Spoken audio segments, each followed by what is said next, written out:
So you have two crazy brothers that got you roped into coming to Camp Goodtimes. Yes, I had no idea what I was in for. Like, my brother called me and asked me if I could just come down and do like a few kids' hair.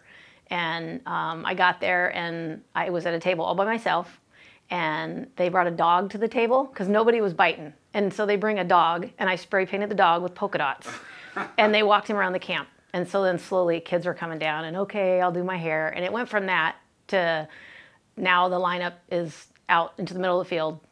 Everybody wants their hair done. Even the counselors want their hair done. People from Rotary Club. And it's just amazing. You look around and there's just a sea of painted hair. At that moment, everybody's carried away though. The kids, the people. And it's funny that we think we're going to help the kids and we get helped. People come back to the salon and they're changed and they talk to their guests about it. A kid will come up pretty shy. I don't know, just a little. No color, just a little, a bobby pin, I don't know. Especially the guys. And then they jump out of the chair.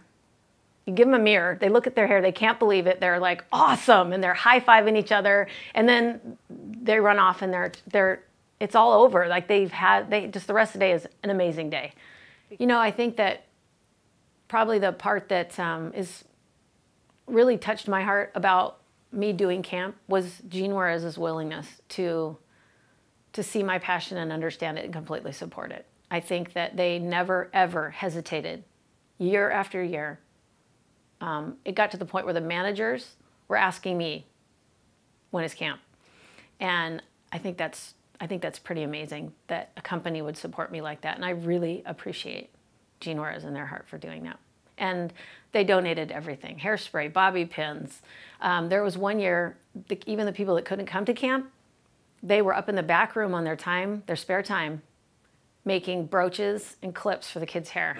And they had so much fun.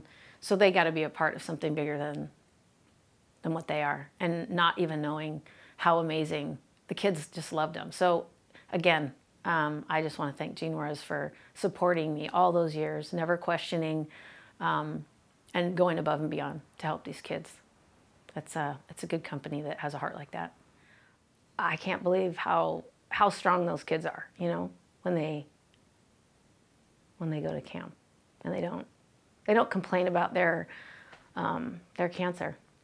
They just have fun, and they make me have fun, and they make me forget what, you know, you forget your problems. They seem minimal compared to what these kids go through. And the kids don't even care. They don't even seem like they're going through anything. They're like, what cancer? I mean, they just don't, it's not a cancer camp.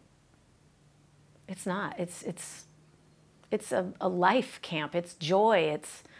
It's real.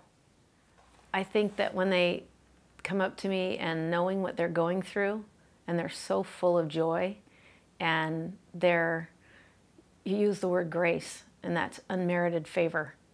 And they give me unmerited favor, that they would sit down and allow me to do their hair and make them look silly, and they turn around and they hug me and they say thank you. That's unmerited favor.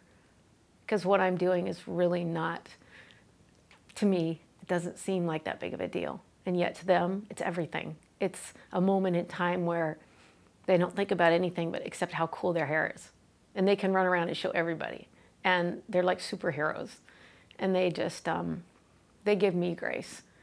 And when you get filled up like that, you go and you give it to other people. So that's the amazing part of camp, that it's hard to describe. But grace is a perfect way of saying it. Are you planning on coming out this summer? Absolutely. Yeah, wild horses can keep me away.